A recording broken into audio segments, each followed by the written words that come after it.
లోకము దేనికి భయపడుచున్నదో అదే దాని మీదకి వచ్చును. లోకము దేనికి భయపడుచున్నదో అదే దాని మీదకి వచ్చును అని వర్తమానము మనం నేర్చుకుందాం. చూడండి, సామెతల గ్రంథము 10వ అధ్యాయము 24వ వచనంలో మనం చూస్తున్నాం. భక్తిహీనుడు దేనికి భయపడును, అది వాని మీదకి వచ్చును. భక్తిహీనుడు అన్యుడు వేరు, భక్తిహీనుడు వేరు.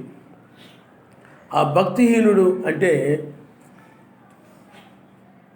ఎరిగి ఉండి కూడా ప్రార్థించాలని తెలుసు, కాలము తెలుసు, సమయము తెలుసు, నీతిగా నడవాలని తెలుసు, సమాధానం కలిగి ఉండాలని తెలుసు, ప్రేమ కలిగి ఉండాలని తెలుసు, వాక్యము తెలుసు, బైబిల్లో నుండి అధ్యాయాలు తెలుసు, భక్తుల గురించి తెలుసు, కానీ దాన్ని అనుసరించలేదు. అతడు భక్తిహీనుడుగా ఉన్నాడు. అలాగే భక్తి పరులనంటే వాక్యముని ఎవరైతే అనుసరిస్తూ ఉంటారో వాళ్ళని భక్తి కలిగిన వారు అంటారు. నువ్వు ప్రార్థనకు రావడం ద్వారా, ప్రార్థించుకునడం ద్వారా, నీతిగా నడుచుడు ద్వారా ఈ నీ క్రియలను బట్టి ఈమె చాలా భక్తి కలిగినది, ఈయన భక్తిపరుడు అని అర్థమవుతాడు. అంటే భక్తిహీనుడికి అవి ఉండవు. నాడు అంటే బైబిల్ పట్టుకొని ఒక నామకార్థంగా ఏదో వచ్చాను వెళ్ళాను అన్నట్టుగా నామకార్థంగా ఉంటాడు. ఈనాడు కూడా నీవు ఒక నామకార్థపు క్రైస్తవుడుగా నీవు ఉండకూడదు. ఏదో నామకావాస్తే ఏదో ఆదివారం వెళ్ళొచ్చాను అన్నట్టు కాకుండా నిజమైన క్రైస్తవుడుగా, అంటే నిజమైన క్రైస్తవుడు అతడు వాక్యం నిమిత్తమై, అంటే మెస్సీ నిమిత్తమై శ్రమలు, నిందలు, బాధలు, కష్టాలు ఇవన్నీ పడుతూ ఉంటాడు. అది ఎంత కఠినమైనప్పటికీ కూడా ఆ వాక్యమును అనుసరించి అతడు నడుస్తూ పోతుంటాడు కనుక అతడు నిజమైనటువంటి క్రైస్తవుడు. నామకార్థం క్రైస్తవుడేనంటే వాక్యాన్ని అనుసరించడు కానీ వింటాడు. అందువలన ప్రియులారా అతడు చూస్తూ ఉంటాడే తప్ప ఒక చిన్న ఉదాహరణ, ఒక ఉపమానం ఉంది, లేకపోతే ఒక ఉదాహరణ ఉంది. ఏంటంటే ఒకసారి ఒక తండ్రి తల్లి బయటికి వెళుతూ ఇంట్లో పిల్లోడు అంటే పిల్లోడికి చెప్పారంట, రే దొంగోళ్ళు ఎవరన్నా వస్తారేమో, ఇంటి దగ్గరే ఉండు, నువ్వు బయటకు అద్దీటి వెళ్ళగాకు, ఇంటి దగ్గరే ఉండు అని చెప్తే దొంగలు ఎవరైనా వస్తారేమో చూస్తూ ఉండమని చెప్పి వెళ్ళిపోయారు. వాళ్ళు వెళ్ళిపోతే ఈలోపు దొంగోడు వచ్చి బీరువా తలుపులు తీసి శుభ్రంగా అన్నీ పట్టుకుపోతున్నాడు. ఆ బంగారం, ఆ డబ్బు అవన్నీ పట్టుకుపోతున్నాడు. చూస్తూ ఉన్నాడు. వెళ్ళిపోయాడు, పట్టుకొని వెళ్ళిపోతే తర్వాత తల్లిదండ్రులు వచ్చారు. ఏరా బీరువా తీసుంది ఏంటిరా, తాళాలు పగలగొట్టున్నాయి ఏంటిరా, ఇదేంటిరా అంటే దొంగలు వచ్చారు పట్టుకుపోయారు అన్నాడు. మరి నువ్వేం చేస్తున్నావురా? చూస్తూ ఉండమన్నావు కదా అన్నాడు. నేను చూస్తూ ఉన్నానంతే. అలాగే నీవు కూడా ఆయన రాకడ జరుగుతూ ఉంటే, ఆయనకి ఇష్టమైన వారు పట్టుకుపోతూ ఉంటే చూసే వ్యక్తిగా నువ్వు ఉండకూడదు. ఆయన కూడా నిన్ను తీసుకుని వెళ్ళే వ్యక్తిగా నేను ఆయన ఆమోదిస్తాను. హల్లెలూయా. చాలామంది చూసేవాళ్ళుగా ఉన్నారు. ఇక్కడ నువ్వు వచ్చి చూసే వ్యక్తిగా ఉండకూడదు. ఎలా చెప్తున్నారో, ఎలా పాటలు పాడుతున్నారో, ఎలా వింటున్నారో, ఆయన రాకడ ఎలా జరుగుతుందో, ఆ దినాలు, జాములు, రెండవ రాకడ అన్నమాట, జరుగుతుందన్నమాట, 8వ దినం అన్నమాట, ఈ దినంలో ఉన్నామన్నమాట, ఇవన్నీ చూస్తూ వింటూ ఉండి ఏమండి నువ్వు ఎత్తపడకపోతే ఆ చూస్తున్న వ్యక్తిలాగే ఉంటావు తప్ప కొనుకోబడిన వ్యక్తిలా నీవు ఉండవు. కాబట్టి నువ్వు కొనుకోబడాలనంటే నీవేదో వింటున్న వ్యక్తిగా నీవు ఉండకుండా వాక్యమును అనుసరించి ఆయనతో పాటు వెళ్ళే వ్యక్తిగా నీవు ఉండాలి. ఆయన నమ్మనిస్తాడు. హల్లెలూయా. కాబట్టి భక్తిహీనుడు దేనికి భయపడునో అదే వారి మీదకి వచ్చునని వాక్యం చెప్తా ఉంది. కాబట్టి ఈ చివరి దినాల్లో మనం ఎక్కడ చూసినా కానీ ఇలాంటి వాళ్ళే ఉన్నారు. భక్తిహీనులు అంటే ఏదో వినేవారుగా మాత్రమే ఉన్నారు. కానీ బైబిల్లో రాయబడింది, మీరు వినుట మటుకు మీరు వింటారు కానీ చూచుట వరకు మీరు చూస్తారే కానీ దాన్ని గ్రహింపనేరరు అన్నాడు ఆయన. మొదటి రాకడలో కూడా వాళ్ళు వినుట మటుకు వాళ్ళు విన్నారు కానీ చూచుట వరకు వాళ్ళు చూచారు కానీ దాన్ని పొందుకోలేదు. వాళ్ళు మీకు అర్థమైందా? ఆ దొంగను ఎలాగైతే పట్టుకోలేదో నువ్వు కూడా ఈనాడు ఆ మెసేజ్ను పట్టుకోకపోతే, వాక్యాన్ని పట్టుకోకపోతే ఏమండి భక్తిహీనులు అవుతారు. అలాగే లోకంలో చాలామంది ఈ ప్రపంచం అంతా కూడా భక్తిహీనులతో నిండిపోయింది. ఎందుకంటే ఆ కొనుకోబడే సమయంలో, రక్షించబడే సమయంలో కొద్దిమంది మాత్రమే ఉంటున్నారు తప్ప ప్రతి కాలంలో అనేక మంది చల్లారిపోయి ఉంటున్నారు. ఎందుకంటే ఈ లౌదీ సంఘ కాలము అదే పరిస్థితిలో ఉంది. ఎందుకు దానికి చల్లదనం వచ్చేసిందనంటే ఆ యొక్క లౌదీ సంఘకాలంలో, అంటే ఇప్పుడున్న ప్రస్తుతం మనం ఉన్నటువంటి ఈ సంఘకాలంలో ఈ మతశాఖ సంఘాలన్నింటిలోని కూడా మనం చూస్తే ఆ యొక్క ధనవృద్ధి చేసుకొని మాకేమీ కొదువు లేదనేటువంటి స్థితి, ఆ యొక్క దానిని బట్టే ఆ చల్లదనం వచ్చేసింది ఆ యొక్క సంఘాలు. అందుకని అది దిగంబరిది, దిక్కుమాలింది, గుడ్డిది అని వాక్యం చెప్తా ఉంది. కాబట్టి ఇది ఒక భక్తిహీనత్వం కలిగి ఉన్నటువంటి కాలం, ఇది లౌదీ సంఘ కాలం. ఈ యొక్క లౌదీ సంఘ కాలంలోనే 7వ సంఘ కాలమే చివరి సంఘ కాలము. 7లోనే ఎత్తబాటు జరుగుతుంది. అంటే 7వ సంఘ కాలంలోనే ఆనోకు 7వ వాడు, 7లో నుండి ఆనోకు కొనుక్కోబడ్డాడు. కాబట్టి ఈ యొక్క 7వ సంఘ కాలంలోనే వధువు కూడా ఎత్తబడుతుంది. అయితే మెస్సయ్య ముందుగానే ఆయన భవిష్య జ్ఞానాన్ని బట్టి ముందుగానే ఆయన సమస్తం ఎరిగినవాడు కాబట్టి ఆయన ముందుగానే చెప్పాడు, రక్షించబడేవారు కొద్దిమంది అని చెప్పాడు. అనేక మంది రక్షించబడతారు అని ఏమీ చెప్పలేదు, కానీ కొద్దిమంది మాత్రమే రక్షించబడతారని ఆయన చెప్పాడు. అయితే ప్రతి కాలంలో కూడా మనం చూస్తే సత్యమును నమ్మిన వారు కొద్ది మందే ఉన్నారు. అనేక మంది ఏమి నమ్మలేదు. అందువలన నోకాలంలో 8 మంది మాత్రమే రక్షించబడ్డారు. లోతు కాలంలో 3 మాత్రమే రక్షించబడ్డారు. అలాగే మోషే కాలములో 2 మాత్రమే కానానుకి వెళ్ళారు. ఏలియా దినాల్లో ఏలియా ఒక్కడు మనం చూస్తున్నాం. కాబట్టి ఎత్తబడేవారు కొద్ది మంది మాత్రమే. ఈనాడు కూడా ఆ మధ్యాకాశానికి కొనుక్కోబడేవారు కొద్ది మంది మాత్రమే ఉంటారంటే ఆ శాశ్వతమైనటువంటి ఆ యొక్క రాజ్యానికి, ఆ మెస్స యొక్క ఆస్తికి వారసులు అయ్యేవారు కొద్దిమంది. మీకు అర్థమవుతుందండి? అది శాశ్వతమైన దానికి వారసులయ్యేవారు. ఎందుకంటే అబ్రహాము యొక్క స్వాస్థ్యమునకు వారసులయ్యేవారు కొద్దిమంది. ఆ భూమిలో మీకు అర్థమవుతుందండి, ఆ భూమిలో ఆ స్వాస్థ్యమును కలిగి ఉండేవారు. యెహోషువ కాలములో ఎలాగైతే ఆ కానాను దేశంలో ఒక స్వాస్థ్యమును ఆ గోత్రముల వారికి ఎలాగైతే పంచివ్వడం జరిగిందో, అలాగే ఆ యొక్క నూతన భూమి మీదకి మనం కొనుక్కోబడతాం, నూతన రాజ్యంలోనికి మనం కొనుక్కోబడతాం, దానికి వారసులు అవుతారు. మీకు అర్థమవుతుందండి? అందుకనే ఆయన యావదాస్తి మీద కూడా ఆయన నియమిస్తాడని వాక్యము చెప్తా ఉంది. శ్రమలు ఉన్నాయి. అందువల్ల ఇప్పుడు నువ్వు ఒక స్వాస్థ్యాన్ని పొందుకోవడానికి వచ్చావు. అంటే నాశనము లేనటువంటిది, వాడబారనటువంటిది దానికి. ఈ పాపులైన వారు, భక్తిహీనులైన వారు ఏంటంటే నశించే వాటికి వారసులు, కాలిపోయి బూడిదయ్యే వాటికి వాళ్ళు వారసులు. వాళ్ళు నశిస్తారు.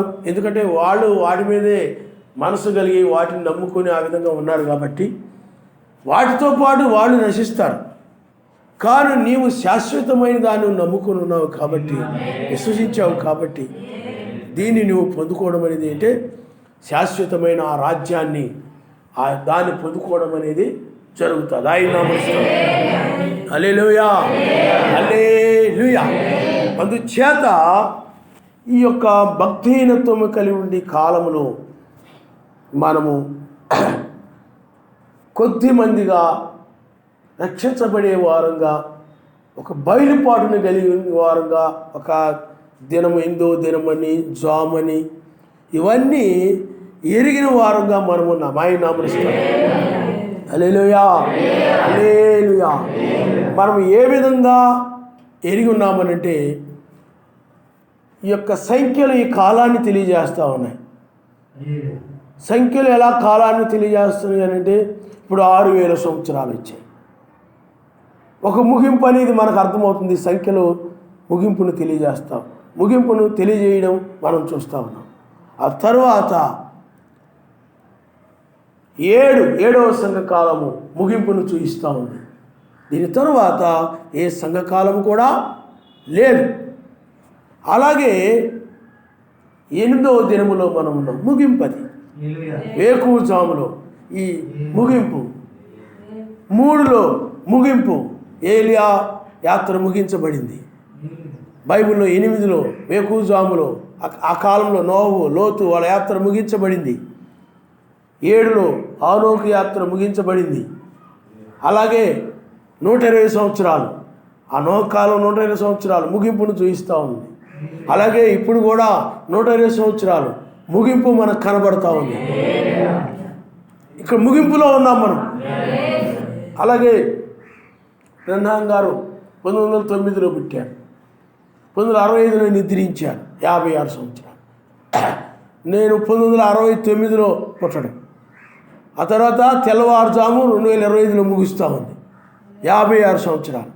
అన్నీ కూడా ముగింపును చూపిస్తూ ఉన్నాయి. కాబట్టి మనము ముగింపులో ఉన్నాము. ఈనాడు ఈ ముగింపులో ఉన్నటువంటి సమయంలో ప్రపంచంలో పరిస్థితులు కూడా అదే విధంగా ఉన్నాయి. ప్రపంచంలో మొన్నటి వరకు కరోనా, దానివల్ల ప్రపంచం ఏమైపోయిందంటే అల్లకల్లోలం అయిపోయింది. అది ఏ దేశానికో ఒక ప్రాంతానికో కాకుండా ప్రపంచం అంతా కూడా దాని గురించి భయపడిపోయారు.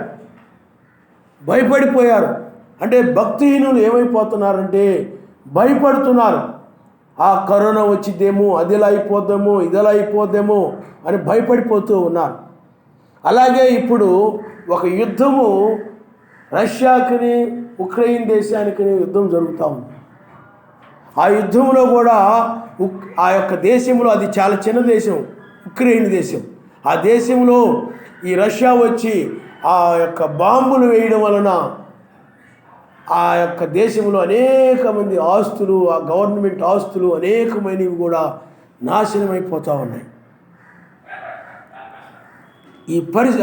అంతేకాకుండా ఆ యొక్క రష్యా కూడా మూర్ఖంగా వెళ్ళిపోతూ ఉంది. చెప్పిన మాట వినకుండా, ఏమండి, అది మంచి పని కాదన్నప్పటికీ కూడా అక్కడ జనం అంతా కూడా అనాథలైపోవడం, చాలామంది చనిపోవడం, తప్పించుకొని వేరే ప్రాంతాలకు వాళ్ళు వెళ్ళిపోవడం, చాలా భయంకరమైన పరిస్థితి అక్కడ కనబడతా ఉంది. అంతేకాకుండా రష్యా దగ్గర అణుబాంబులు ఉన్నాయి,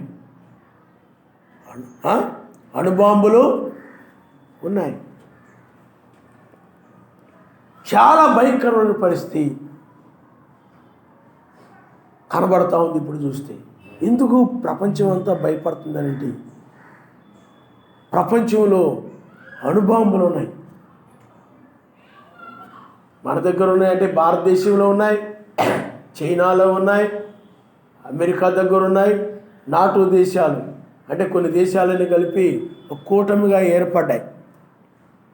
ఒక కూటమిగా ఏర్పడి వాళ్ళందరూ కూడా మన కూటమిలో ఎవరి మీద అయినా ఒకరు కనుక యుద్ధానికి వస్తే అందరూ కలిసి వెళ్ళేలాగా ఆ కూటమిగా ఏర్పడ్డారు.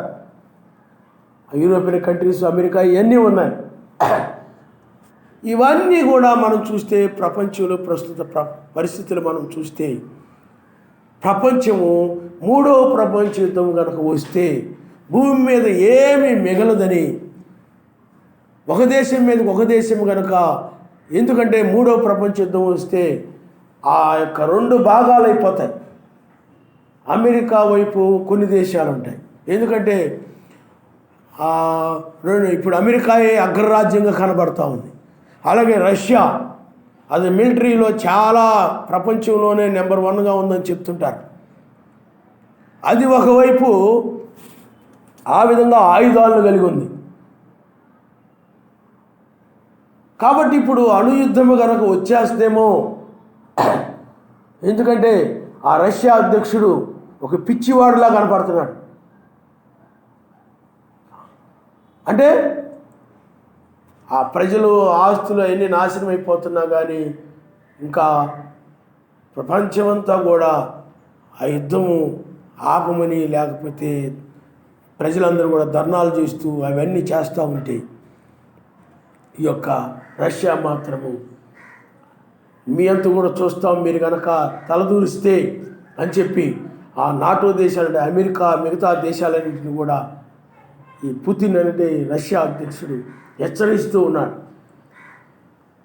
అందువలన మూడవ ప్రపంచ యుద్ధం కనుక వస్తే ఏమీ మిగలదు. ఆ యొక్క పుతిన్ కూడా ఏం చేశాడనంటే, అతడు ఇంకా 14 సంవత్సరాలు అధ్యక్షుడిగా ఉండేలాగా ఆయన అధికారంలోకి వచ్చాక రాజ్యాంగాన్ని మార్చుకున్నాడు. అందువల్ల ఇతడే 14 సంవత్సరాలు ఉంటాడు. ఇంకా ఆయన చిత్తం కాబట్టి ఇంకోడు వచ్చాడు అనుకోండి, వాడైనా ప్రమాదకరమైనడే ఉంటాడు. కాబట్టి ఎందుకంటే ఈ ముగింపులో లేఖనం నెరవేర్చబడాల్సి ఉంది కాబట్టి వారిని అలాంటి ఆత్మకు ఆయన విడిచిపెడతాడు. బైబిల్లో కూడా ఇజ్రాయిల్ ఎప్పుడైనా కూడా వాక్యానికి లోబడినప్పుడు, వాక్యమును మీరిపోయి విగ్రహారాధనలోనూ, పాపంలోను, వాటిలోని వీటిలోనూ ఉన్నప్పుడు సర్వశక్తిమంతుడు ఏం చేసేవాడనంటే ఆ శత్రు రాజ్యాలని ఎవరొకరిని ప్రేరేపించి, ఆ ఫిలిస్తీన్లో ఎవరో ఒకరిని ప్రేరేపించి ఆ ఇజ్రాయిల్ మీదకి యుద్ధానికి నడిపించి, ఆ యుద్ధంలో ఇజ్రాయిల్ బుద్ధి వచ్చేలాగా, పశ్చాత్తాపడేలాగా, సర్వశక్తిమంతుని వైపు తిరిగేలాగా, మొరపెట్టేలాగా, ఆయనతో తిరిగేలాగా చేసేవాడు. కాబట్టి ఇప్పుడు ఈ ప్రపంచంలో కూడా ఈ మూడవ ప్రపంచ యుద్ధము వస్తుంది. అందుట్లో ఏమాత్రం డౌట్ లేదు. కారణం ఎందుకంటే బైబిల్లో మూడవ ప్రపంచ యుద్ధం గురించి ఉంది. అదే హెర్మగెద్దోను యుద్ధము. 1000 ఏళ్ల పాలన తర్వాత ఒక యుద్ధం ఉంది, అది గోగు మాగోగు యుద్ధం. ఇది హెర్మగెద్దోను యుద్ధం. ఈ యుద్ధంలో మూడవ ప్రపంచం అంటారు ఈ యుద్ధాన్ని. ఈ మూడవ ప్రపంచము చాలా భయంకరంగా ఉండబోతుంది. కారణం ఎందుకంటే ఈ మూడవ ప్రపంచ యుద్ధంలో అణుబాంబులు ఉపయోగించబడతాయి. ఈ మూడవ ప్రపంచ యుద్ధం తర్వాత 1000 ఏళ్ల పాలన వస్తుందని బైబిల్ చెప్తుంది. అందుచేత ఈ ప్రపంచంలో పరిస్థితులు చూసినప్పుడు చాలా భయంకరంగా కనబడతా ఉన్నాయి. అణుబాంబులు కూడా సిద్ధముగా ఉన్నాయి. కాబట్టి జనం కూడా ఏమైపోతున్నారనండి, ప్రపంచం అంటే ఆ ప్రపంచంలో నుండి జరుగుతున్న యుద్ధాలు, ఈ కరోనా, దాని తర్వాత మరలా యుద్ధం రావడం, ఈ యుద్ధం వల్ల కూడా అన్ని రేట్లు పెరిగిపోతాయి. అన్నీ కూడా ఎందుకంటే ప్రపంచంలో ఆర్థిక వ్యవస్థ దెబ్బతింటుంది. ఆ కరోనా వల్ల కూడా ఆర్థిక వ్యవస్థ దెబ్బతింది. అంటే ఆదాయం లేదు ప్రపంచానికి. అప్పుడు ఆ కరోనా అప్పుడు ప్రపంచంలో ప్రభుత్వాలకి ఆదాయం లేదు.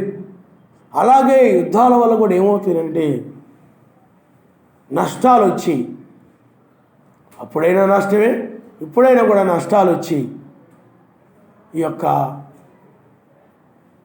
ఆర్థికంగా ప్రపంచము ప్రమాదంలో పడిపోతుంది. ఇప్పటికే ఆల్రెడీ పెట్రోల్ రేటు మరలా 200 పెరిగిపోయింది అంటున్నారు.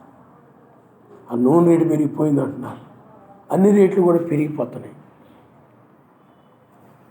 కనుక ఇప్పుడు ఆ ఆ మూడవ ప్రపంచ యుద్ధం అనేది వరకు వస్తే భయంకరమైన పరిస్థితి భూమి మీద ఉండబోతాం. ఇప్పటికే ప్రపంచము ఆ కరోనా వలన మరలా ఇప్పుడు ఈ అమెరికా యుద్ధం చేయడం బట్టి ఆ ప్రభావం ప్రపంచమంతా మీద చూపిస్తుంది. కాబట్టి ఇప్పుడు ప్రపంచంలో ప్రజలందరూ కూడా చాలా భయపడిపోతున్నారు. అంతేకాకుండా మూడవ ప్రపంచ యుద్ధం వస్తే ఇక ఏ దేశము కూడా ఉండదేమో, చాలా భయంకరమైన పరిస్థితి ఉన్నది. ఎందుకంటే ఆ యొక్క రష్యా దగ్గర ఖండాంతరం అంటే ఈ ఖండం నుండి ఇంకో ఖండానికి వెళ్ళి కూడా దాడి చేయగలిగినటువంటి ఆ సామర్థ్యం కలిగినటువంటి అణుబాంబులు ఉన్నాయి. ఎందుకంటే వాటికి ఒక పరిధి ఉంటుంది, ఆ పరిధి దాటి వెళ్ళలేవయి, అంటే వాటి శక్తి అంతవరకు. కానీ ఆ రష్యా దగ్గర ఉన్నటువంటి అణుబాంబులు ఖండాంతరం, ఇప్పుడు అమెరికా ఖండం ఉంది, ఇది ఆసియా ఖండం, 7 ఖండాలు ఉన్నాయి. అక్కడ రష్యా దగ్గర నుండి ఇంకా అమెరికా మీద వేయాలంటే, లేదా మరి ఇండియా మీద వేయాలంటే, ఇంకో దేశం మీద వేయాలంటే అక్కడ అంత దూరం వెళ్ళగలిగినటువంటి అణుబాంబులు కూడా వాళ్ళ దగ్గర ఉన్నాయి. దీన్ని బట్టి చూడండి, చాలా భయంకరమైన కాలంలో మనం ఉన్నామని బైబిల్ చెప్తా ఉంది. వాక్యము కూడా ఏం చెప్తుందంటే, భయంకరమైన మహాదినము రాకమునపు ప్రవక్తకి ఏలియాను మీ వద్దకి పంపుతాను. కాబట్టి భయంకరమైన మహాదినం అని అంటే ఇప్పుడున్నటువంటి మనం ఉన్నటువంటి దినము భయంకరమైన మహాదినం అంటారు. ఈ భయంకరమైన మహాదినం అంటే ఏంటంటే తీర్పు దినమే భయంకరమైనటువంటి మహాదినం. ఇప్పుడు లోతు కాలంలో మనం చూస్తే అది భయంకరమైన మహాదినం. అది ఒకరోజే. నోవ కాలంలో భయంకరమైన మహాదినము ఒకరోజు. అది ఒకరోజు ఏం జరిగింది, ఓడలోకి వెళ్ళిపోయారు 8వ దినములో. అలాగే లోతు కూడా 8వ దినములోనే వేకువజామున ఓడలోకి వెళ్ళిపోయాడు, క్షమించండి బయటికి వెళ్ళిపోయాడు. అదే దినములో ఉగ్రత వచ్చేసింది. అవి ప్రకృతి సంబంధమైన దినాలు అంటే ప్రకృతిలో ఉన్నటువంటి సూర్యుని వలన, నక్షత్రాల వలన, చంద్రుని వలన కలిగినటువంటి దినాలవి. పాత నిబంధనలో జరిగినటువంటి ఛాయలవి. క్రొత్త నిబంధనలో కూడా మెస్సీ యొక్క పునరుద్ధానం కూడా ప్రకృతి సంబంధమైన వేకువజామున లేచాడు. కానీ ఆత్మ సంబంధమైనటువంటి సూర్యుడిగా, నీతి సూర్యుడిగా మెస్సీ ఉన్నాడు. ఆత్మ సంబంధమైన వేకువ నక్షత్రంగా కూడా ఆయనే ఉన్నాడు. కాబట్టి ఇప్పుడు ఇది ఆత్మ సంబంధం అంటే ఆ సూర్యుని యొక్క దినం ఇది, ఆ వేకువ చుక్క యొక్క దినం ఇది. అందువలనే ఇప్పుడు బైబిల్లో మనం చూస్తుంటాం, ఈ దినమును ఈ లేఖనం నెరవేరిందని ఒక దేవాలయంలోనికి వెళ్ళి ఆయన చెప్పాడు. ఆయన యెషయా గ్రంథము 61వ అధ్యాయం చదివి ఆ మాట చెప్పాడు. అది ఈ దినమును ఈ లేఖనం నెరవేరిందంటే ఒక దినాన్ని కాదు, ఆయన 33.5 సంవత్సరం ఉన్నాడు. ఆయన హితవచనం ప్రకటించుటకును, రోగుల్ని స్వస్థపరచుటకును, ఇవన్నీ రాయబడి ఉంటాయి అక్కడ. ఆ జీవితంలో ఏది జరిగి అంటే ఒక దినము అని అంటే ఏదో ఒక రోజు కాదు, 24 గంటలు కాదు. ఆయన భూమి మీద ఉన్నటువంటి ఆ 33.5 సంవత్సరము ఒక దినముగా చెప్పబడతాం. హల్లెలూయా, హల్లెలూయా. ఇక్కడ కూడా మనము అదే విధంగా ఉన్నాం. జాముల ప్రకారం చూస్తే జాముకు 30 సంవత్సరాలు, 3 గంటలు. కాబట్టి ఇప్పుడు మనము 30 సంవత్సరాలని మనం చూస్తున్నాం సంవత్సరాల ప్రకారం. ఎందుకంటే 1906 నుండి సాయంకాలం ఆరంభమైంది. కాబట్టి సంవత్సరాల ప్రకారం మనం చూస్తే, గంటల ప్రకారం కాకుండా సంవత్సరాల ప్రకారం మనం చూస్తే ఏమండి, ఇప్పుడు మనము ముగింపులో ఉన్నాము, చివరి సమయంలో ఉన్నామంటే తెల్లవారుజాములో ఉన్నాము. ఇప్పుడు 30 సంవత్సరాలు, తెల్లవారుజాము 30 సంవత్సరాలతో ముగుస్తుంది. ఎందుకంటే 3 గంటల నుండి 6 గంటల వరకు తెల్లవారుజాము అంట. కాబట్టి 30 సంవత్సరాలు ఎందుకుని మనం రూపాంతరం చెందడానికి ఇవ్వబడిన సమయం. లోతుకు కూడా 3 గంటల సమయం ఇవ్వబడింది. లోతుకు కూడా వేకువజామున 3 గంటలకు లోతు లేచి సోయరికి వెళ్ళేటప్పటికి 6 గంటలు అయింది. అప్పుడు సూర్యుడు లేచాడు. ఆ సమయం ఎందుకు ఇవ్వబడింది చెప్పండి? క్షయమయ్యే దాన్ని విడిచిపెట్టి నాశనం లేని దానికి వెళ్ళడానికి ఆ సమయం ఇవ్వబడింది. ఆయన చాలామంది ఏమనుకుంటారంటే 2025 ఉంది కదా, ఇంకా సమయం ఉంది కదా, అప్పటికి ఆ సమయానికి నేను ఆ రోజంతా ఏమండి అలా చేస్తాను, అప్పుడు వెళ్ళిపోతానులే అనుకుంటారు చాలామంది. నువ్వు ప్రతి వర్తమానం విని ఆ వర్తమానాన్ని బట్టి ఒక్కొక్కటి విడుచుకుంటూ పొందుకుంటూ వస్తూ ఉంటావు. ఇప్పుడు ఈ ఉదయవేళ ఒక వర్తమానం వింటావు, ఈ వర్తమానంలో ఏదో నీకు వాక్య వ్యతిరేకమైన దాన్ని విడిచిపెడతావు, మరలా ఒకటి పొందుకుంటావు, ఏ వర్తమానాన్ని పొందుకుంటావు, మరలా ఆదివారం ఇంకొక వర్తమానం వింటావు, అలాగే బుధవారం ఒక వర్తమానం వింటావు, ఆ వర్తమానంలో ఏదో వాక్య వ్యతిరేకమైన నీ గురించి ఏదో ఉంటుంది, దాన్ని విడిచిపెట్టేస్తావు. అలా విడిచిపెట్టేసి ఇంకోటి ఆ వాక్యం ఏం చెప్తుంది దాన్ని పొందుకుంటావు. అలాగ విడిచిపెడుతూ పొందుకుంటూ నువ్వు ఆ సమయంకి వచ్చేటప్పటికి క్షయమయ్యేదంతా కూడా నీవు విడిచిపెట్టేసి నీవు నాశనం లేనటువంటి దాన్ని నువ్వు పొందుకొని ఉంటావు, ధరించుకొని ఉంటావు. అదే అక్షయతని ధరించుకోవడం అనేది జరుగుతుంది. కాబట్టి చాలామంది ఏమనుకుంటారంటే ఇంకా సమయం ఉంది కదా, అలాంటి వాళ్ళందరూ మోసపోతారు, అలాంటి వాళ్ళందరూ ప్రమాదంలో పడిపోతారు. లోతు అనుకుని ఉండొచ్చు, ఏమండి ఆ సూర్యుడికి ఇంకా టైం ఉంది కదా, ఆ గంటలో కాబోయే ఏకంగా గంటలో వెళ్ళిపోతానులే, అప్పుడే ఎందుకు పడుకుందాం అనుకుని 4 గంటలకు 5 గంటలకు లేవలేదు. ఏమండి ఆ నక్షత్రం ఉదయించింది ఆ 3 గంటలకి, అదే సమయంలో దూతలు కూడా లేపారు. ఆయన హల్లెలూయా హల్లెలూయా. కాబట్టి ఈ యొక్క సమయాన్ని మనం చూసినప్పుడు 30 సంవత్సరాలు, అలాగే 3.5 సంవత్సరం యూదులకు ఉంది, మొత్తం 33.5. ఖచ్చితంగా ఆ మొదటి రాకడల దినములో సగభాగము ఇప్పుడు నెరవేరుతుంది. ఆయన నామమున హల్లెలూయా. ఆయన సగమే చదివాడు. యెషయా గ్రంథము 61వ అధ్యాయం ఏం చేశాడు చెప్పండి?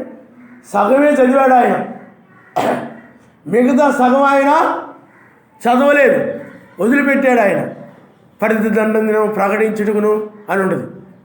ఆ ఉల్లాస వస్త్రము, పూదండ ఇవన్నీ అక్కడ రాయబడి ఉంటాయి. అవి ఇప్పుడు జరుగుతున్నాయి. అవి అందువలన ఆ దినము 33.5 సంవత్సరం ఎలాగో ఈ దినము కూడా 33.5 సంవత్సరం.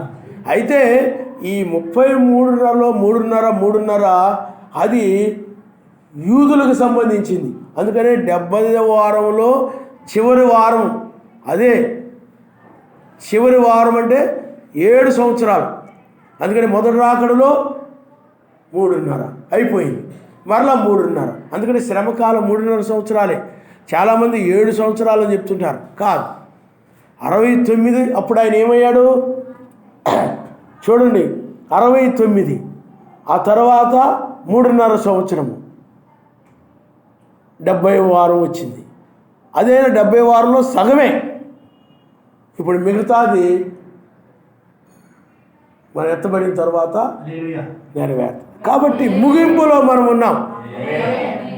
అయితే మనము భయపడడం అంటే భక్తి కలిగిన వారు, ఆయన వధువు, ఈ కాలము, ఈ సమయము, ముగింపు ఇవన్నీ చూడగలుగుతూ ఉన్నది. కాబట్టి ఆమె ఇప్పుడు నేను రక్షించబడే సమయం ఇది.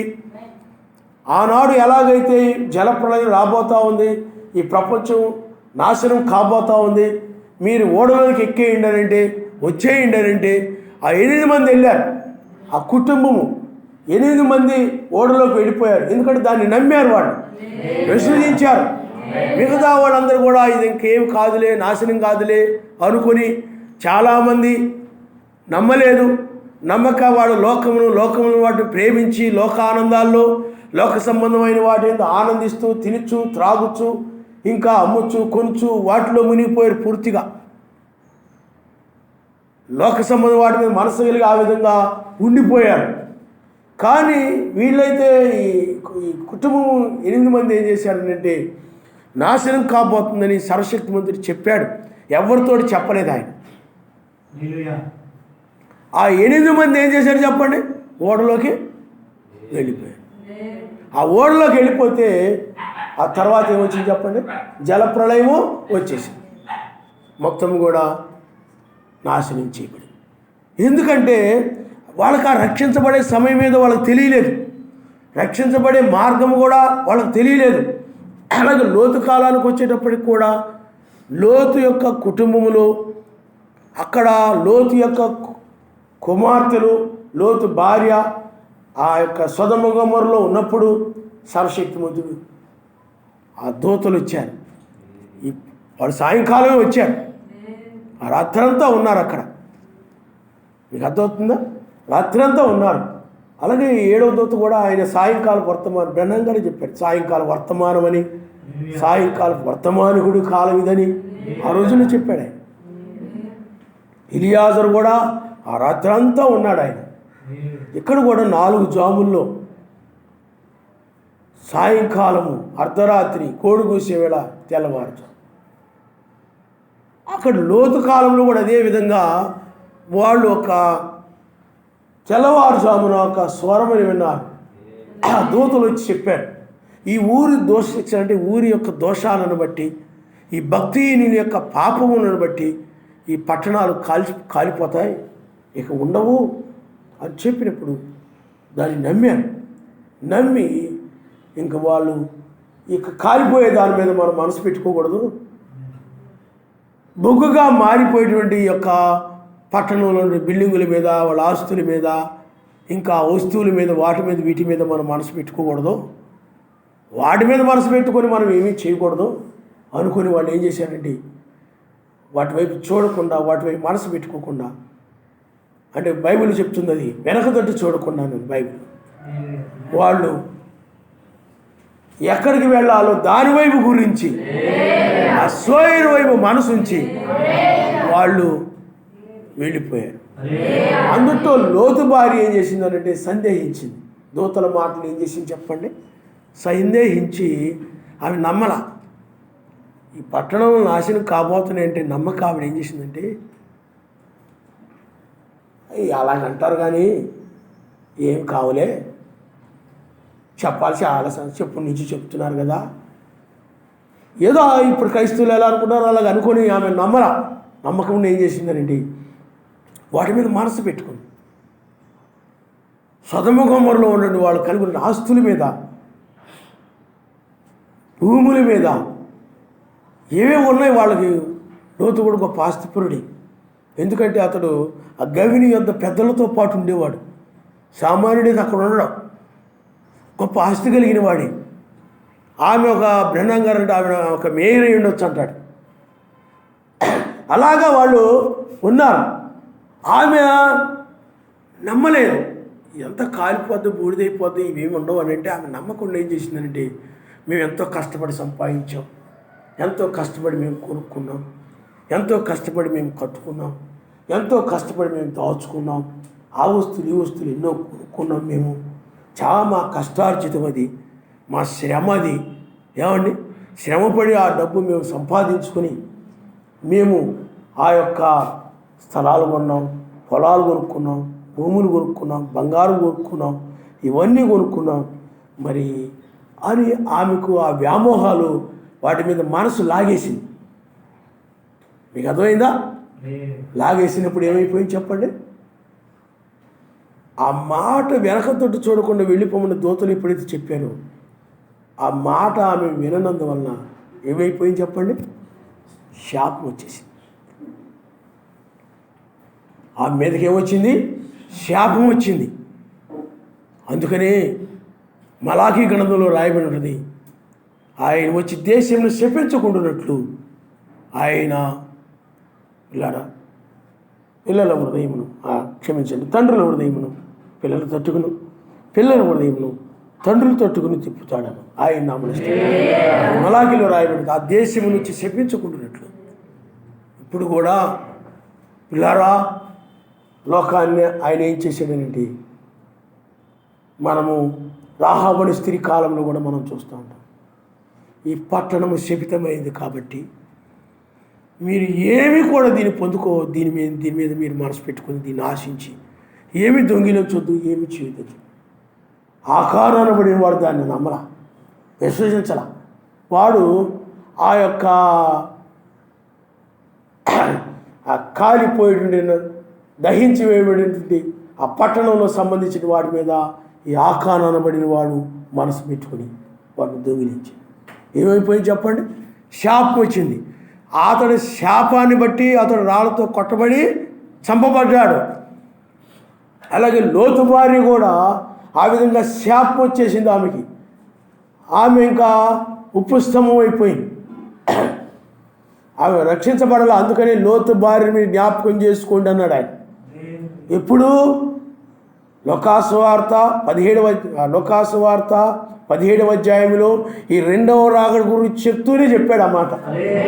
లోతు భార్యని మీరు జ్ఞాపకం చేసుకుని ఈ రెండవ రాకడ గురించి చెప్తూనే మీరు కూడా లోతు భార్యలాగా ఉన్నారంటే, లోతు భార్యలాగా మీరు కూడా లోకం తట్టు మీ మనసు పెట్టుకున్నారంటే, ఆశించారంటే, మీరు కూడా ఆమెకే గతి పట్టిందో మీకు కూడా అదే గతి పడుతుంది అని చెప్పి లోతు భార్యను జ్ఞాపకం చేసుకొని చెప్పాడు ఆయన.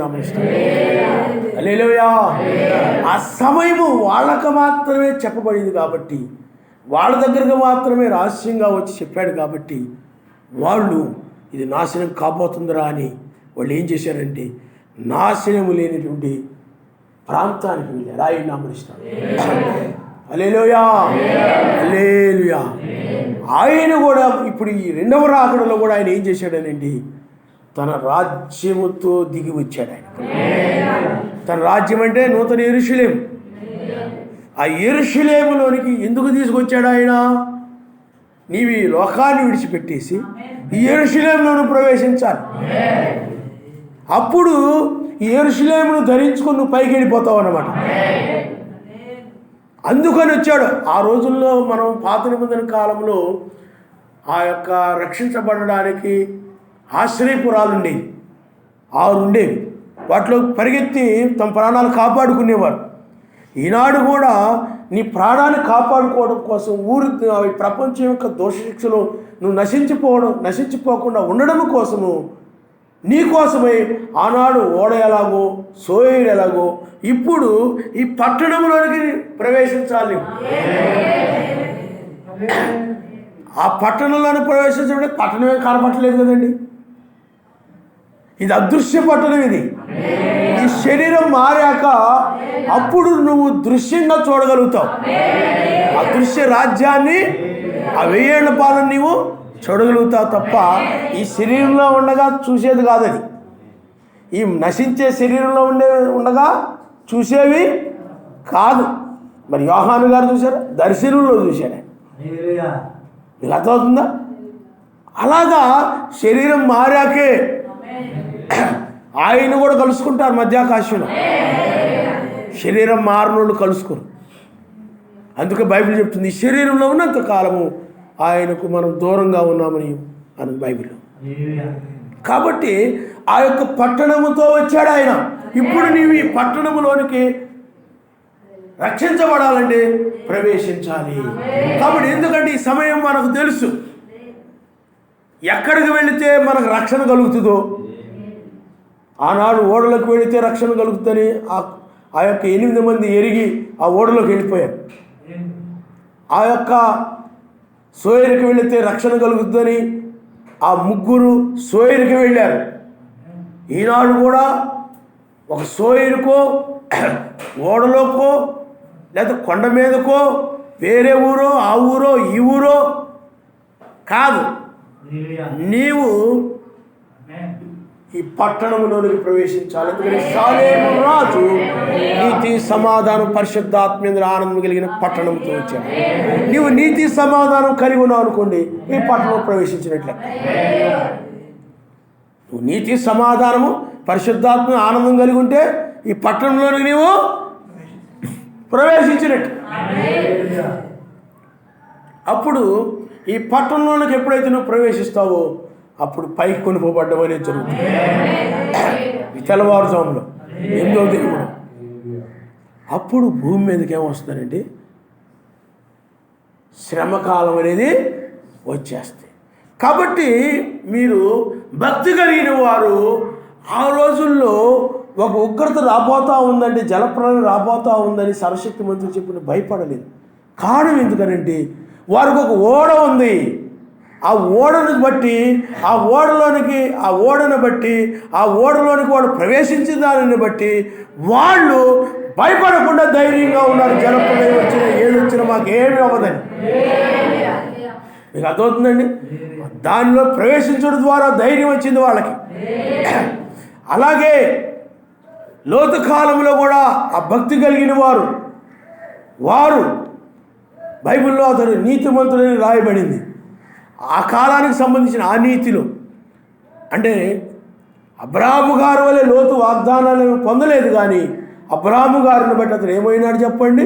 నీతిమంతుడై ఉన్నాడు.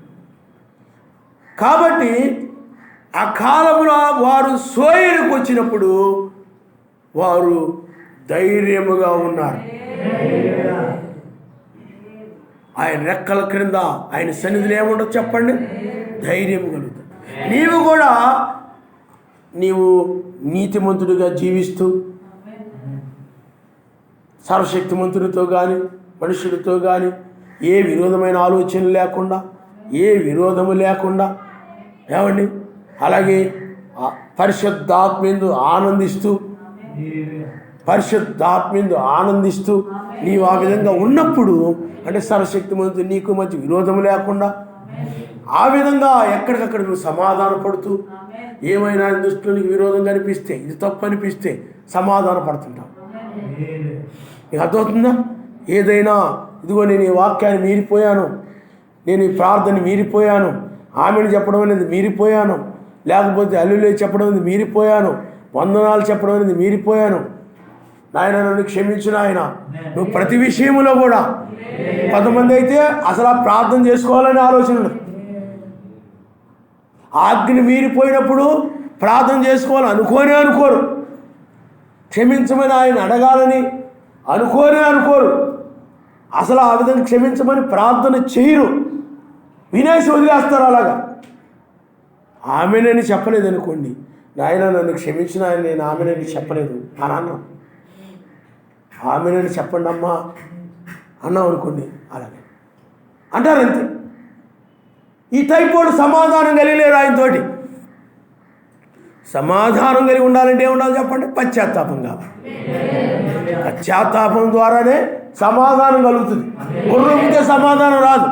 ఒప్పుకోవాలి. నువ్వేం చేయాలి? అయ్యా నేను ఎప్పటి వరకు వందనాలు చెప్పలేదు, లేకపోతే నేను ఇలాగా స్తుతించలేదు, నిన్ను నీ వాక్యానికి నేను ఆమెనని చెప్పలేదు, నేను బైబిల్లో అలాగా చెప్పిన సందర్భాలు ఉన్నాయి, నేను అలాగ చెప్పలేదు నాయన, మీ ఎత్తపడతాం ఇప్పుడు అన్నప్పుడు ఆమెను అనాలి, నేను అనలేదు నాయన, నన్ను క్షమించు నాయన అన్నీ నువ్వు ఎప్పుడైతే అంటావో నీకు ఆయనకి మధ్య సమాధానం వస్తుంది. అలా కాకుండా విన్నావు అనుకో, నువ్వు ప్రేక్షకుడివే. ప్రేక్షకులు ఏం చేస్తారు చెప్పండి? వింటారంతే. ఆమెనని చెప్పండి అమ్మా అన్నావు అనుకోండి, మీరు ప్రతి వర్తమానంలో చెప్పినప్పుడు చెప్తున్నారు, తర్వాత మరలా జ్ఞాపకం చేయకపోతే మర్చిపోయి కూర్చుంటున్నారు కొంతమంది అన్నావు అనుకోండి, చెప్పండి అమ్మా అన్నావు అనుకోండి, అలా వాళ్ళు ప్రేక్షకులు. పశ్చాత్తాపడి వాళ్ళ జీవితంలో, అందుకనే పశ్చాత్తాపడి సమాధాన పడతారు చూసారా, వాళ్ళు నిజమైన ఆయన ఏదని మీరిపోయినప్పుడు. పశ్చాత్తాపడకుండా ఆలకించి అవును నిజమే ఒప్పుకుంటారు వాళ్ళు, కానీ నెరవేర్చరు. వాళ్ళు బుర్రు వెళ్ళిపోతారు చూడండి, ప్రేక్షకులు వాళ్ళు చూసేవాళ్ళు అంతే, ఆలకిస్తారు అంతే. వాళ్ళ హృదయం నువ్వు పాపం చేసావు, నువ్వు వాక్యం మీరిపోయావు, అది తప్పని చెప్పదు. చెప్పకపోయేటప్పుడు వాళ్ళు అలా కూర్చొని ఆలకిస్తూ ఉంటారు అంతే. పరిశుద్ధాత్మ ఏం చేస్తుందంటే ఒక వ్యక్తిని ఆ వాక్యాన్ని మీరిపోయినప్పుడు దోషాన్ని చూపిస్తుంది. దోషివి నువ్వు దోషివి అని ఆ దోషాన్ని బట్టి వాళ్ళు నన్ను క్షమించిన ఆయన అంటారు. అది కదిలించబడ్డం అంటారు. కదిలించబడినప్పుడే వ్యక్తి పశ్చాత్తాపడతాడు. నీలో ఆత్మ కదలిక లేదనుకోండి, చాలామందిలో ఆ కదలిక ఉండదు. వీళ్ళే విడిచిపెట్టుబడే బాపుతో ఆ కదలికలో ఏం చేస్తారంటే వింటారు, కానీ వాళ్ళ జీవితంలో వాక్యం మీరిపోయి ఉంటారు. అయినా కానీ కనీసం దాని గురించి పశ్చాత్తాపం కలగదు వాళ్ళకి. బాధ ఇది, వాక్యం మీరిపోయిన అలాంటి వారే ప్రమాదంలో పడతారు. మేము వర్తమానం వింటున్నాం కదండి నువ్వు అనొచ్చు. లోతు భార్య కూడా అందే, ఎక్కువజామున నిద్ర మేలుకున్న దాని గురించి ఊరితో శిక్షలు నశించిపోకుండా బయటికి రండి. లోతు భార్య కూడా ఉంది. నువ్వు కూడా ఒకవేళ లోతు భార్యలో ఉన్నావేమో పరిశీలించుకో. నువ్వు విడిచిపెట్టకూడదు అనుకుంటే, నీవు ఆ స్వభావం ఏదైనా నీలో ఉంటే వదిలిపెట్టేయి. కాబట్టి పిల్లరా, ఆ లోకమును సమస్తం ఇది విడిచిపెట్టే సమయం వాళ్ళు ఎరిగి, వాటి మీద మనస్సును విడిచిపెట్టే సమయంలో వాళ్ళు ఎరిగి వాళ్ళు ఏమైపోయారంటే రక్షించబడ్డారు. మనము కూడా అదే సమయంలో ఉన్నాము. కాబట్టి మనం ఇప్పుడు నీతి, సమాధానం, పరిశుద్ధాత్మ మీద ఆనందం కలిగి ఉన్న వ్యక్తి ఏం చేస్తాడనంటే, ఆయన దృష్టిలో నేను నీతిమంతుడిగా ఉన్నాను, నాకు ఏదైనా ఆయనకి నాకు మధ్య విరోధంగా ఏదైనా అనిపించినప్పుడు, వాక్యం విన్నప్పుడు కానీ, బైబిల్ చదివినప్పుడు కానీ, లేకపోతే ఆ ప్రతి వర్తమానంలో కూడా ఏదైనా నా తప్పులు కనపడినప్పుడు, ఈ మాటలు లేనన్నప్పుడు నేను ఆయనతో ఏడ్చి నన్ను క్షమించిన ఆయన నేను సమాధానపడ్డాను. ఒకవేళ సహోదరుల విషయంలో ఏమైనా విరోధ ఆలోచనలు ఉన్నట్లయితే వాళ్ళ విషయంలో కూడా నన్ను క్షమించండి అని నేను సమాధానపడ్డాను. కాబట్టి ఇప్పుడు నాలో ఏ విరోధములు ఏమీ లేవు, సమాధానం కలిగి ఉన్నాను అని చెప్పి ఆ సమాధానాన్ని బట్టి నీకు ఆనందం వస్తుంది. దాన్ని బట్టి ఏమొస్తుందంటే నీకు ధైర్యం వస్తుంది, నేను వెళ్ళిపోతాను. భక్తిపరుడికి ఏమొస్తుంది చెప్పండి? ధైర్యం వస్తుంది. అతను వెళ్ళిపోతాడు పైకి. ఈ పట్టణమే పైకి తీసుకుని వెళ్ళిపోతా. ఈ రాజ్యమే నిన్ను అందుకనే రూపాంతరము కలిగినప్పుడు ఆ కొండ మీద రాజ్యముగా కనపడ్డాడు ఆయన. సూర్యుని వెలుగే పగలు, అలాగే నీవు కూడా నీతి సూర్యుని రాజ్యముగా ఆయన మనుషులు. హల్లెలూయా, హల్లెలూయా. కాబట్టి పిల్లరా, ఆలోచన చేయండి. ఆ నీతి, సమాధానం, పరిశుద్ధాత్మ ఆనందం కలిగినటువంటి వారు ధైర్యముగా ఉంటారు. దేనికి ధైర్యంగా ఉంటారు? ఇలాంటి కరోనాలు వచ్చినా కానీ, ఈ భయంకరమైన మహాదినములు, రష్యాకి, ఉక్రెయిన్కి, లేకపోతే ఇంకా దేశాల మీద యుద్ధాలు వచ్చినా కానీ, లేకపోతే ఇంకా ప్రపంచ యుద్ధం రాబోతుంది, 3వ ప్రపంచ యుద్ధం రాబోతుంది. అయ్య బాబోయ్, రష్యా దగ్గర అన్ని బాంబులు ఉన్నాయి, అమెరికా దగ్గర ఇన్ని బాంబులు ఉన్నాయి, లేకపోతే పాకిస్తాన్ పక్కనే ఉంది, ఇన్ని బాంబులు ఉన్నాయి, అన్ని బాంబులు ఉన్నాయి అని ప్రపంచమంతా కూడా భయపడుతూ ఉండొచ్చు.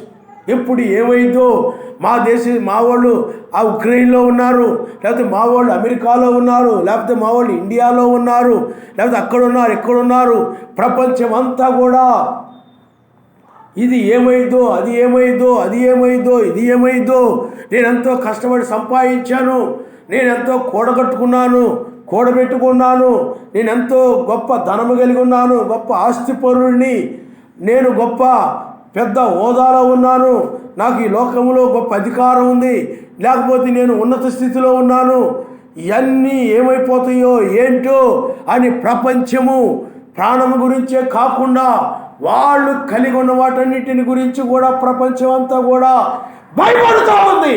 ఆయన భక్తిహీనుడు భయపడుతూ ఉన్నాడు. వారు దేనికైతే భయపడుతున్నాడు, ఏ అణుబాంబుకైతే భయపడుతూ ఉన్నాడు, ఏ 3వ ప్రపంచ యుద్ధానికైతే భయపడుతున్నాడో, అదే 3వ ప్రపంచ యుద్ధములో అనగా ఆ అణుబాంబు వలనే భక్తిహీనులు నాశనం చేయబడతారని వాక్యం చెప్తా ఉంది. ఆయన హల్లెలూయా, హల్లెలూయా. ఓ భయంకరమైనటువంటిది యోబు గ్రంథంలో రాయబడినది. యోబు కూడా నేను దేనికి భయపడుతున్నానో అది నా మీదకి వచ్చుచున్నది అంటాడు యోబు. నేను దేనికి భయపడుతున్నానో అది నా మీదకి వస్తూ ఉంది అంటే అది ఒక భక్తి కలిగిన వానికి వచ్చినటువంటి శోధన. అది శోధన. ఇప్పుడు అలాంటిది కాదు, భక్తిహీనుల మీదకి రాబోతూ ఉంది. అందుకనే భక్తిహీనులు భయపడుతున్నారు. ఈ భక్తిహీనులే తయారు చేసుకున్నారు ఈ యొక్క అణుబాంబులని. వీరే తయారు చేసుకున్నారు, వీరే ఈ మనుషులే తయారు చేసుకున్నారు, మనుషులే నాశనం చేసుకుంటున్నారు. ఈ సమయం అలాంటిదని మీరు గ్రహించాలి. ప్రపంచం అంతా కూడా దేనికైతే భయపడతా ఉందో దాన్ని పొందుకోబడతా ఉంది. ఉంటుందని మనం గ్రహించగలుగుతున్నాం. ఆయన నామములో హల్లెలూయా, హల్లెలూయా. దేన్నైతే పొందుకోబోతున్నావు, ఏ రాజ్యాన్ని అయితే పొందుకోబోతున్నావు, అనగా ఏ మెసేజ్ అయితే నువ్వు పొందుకోబోతున్నావు, ఆ పొందుకుంటానని విశ్వాసము, ధైర్యము నువ్వు కలిగి ఉన్నావు కాబట్టి నువ్వు ఆయన్ని పొందుకోబోతున్నావు. విశ్వాసము.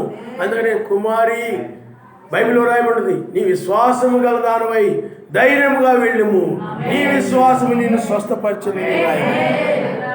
విశ్వాసం అనేది ఏం చేస్తా చెప్పండి? ధైర్యాన్ని ఇస్తుంది.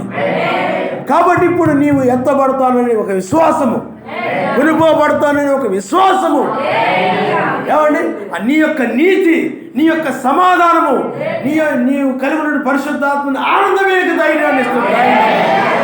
హల్లెలూయా. ఎవరెవరో నీకు ధైర్యాన్ని ఇవ్వరు. నీకు అర్థమవుతుందా?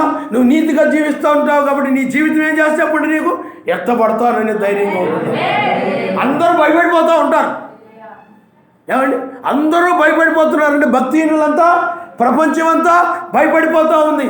ప్రపంచం అంతా భయపడతా ఉంటే ఆ 8 మంది నోహ కుటుంబం వాళ్ళు ధైర్యంగా ఉన్నారు, భయపడుతున్నారు. సొదొమ గొమొర్రాలో ప్రజలందరూ కూడా భయపడిపోతున్నారు.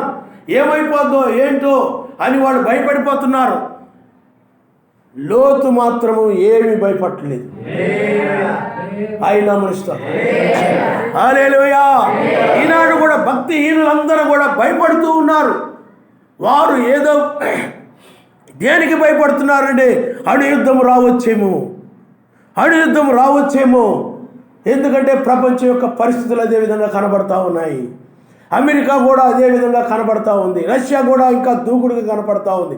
ఎందుకంటే బైబిల్ ప్రకారముగా, లేఖనముల ప్రకారముగా రష్యా ద్వారానే వాటికన్ సిటీ, అమెరికా ఇవన్నీ కూడా బూడిద కుప్పగా మారిపోతాయి. ప్రకటన గ్రంథంలో రాయబడింది 17వ అధ్యాయంలో, అది మహావేశ్య దాని యొక్క పిల్లలని, అదే 18 అధ్యాయములు దాని మీదకి ఉగ్రత రాబోతా ఉందని, ఆ యొక్క అది పొందుకునే ఉగ్రత గురించి ప్రకటన గ్రంథం 18వ అధ్యాయములో చెప్పబడింది. అది భూరాజుల నేలు పట్టణమే, ఆ వాటికన్ సిటీ గొప్ప పట్టణముగా కనబడతా ఉంది ఇప్పుడు. కాబట్టి పిల్లారా ఆలోచన చేయండి. లోకము భయపడతా ఉంది.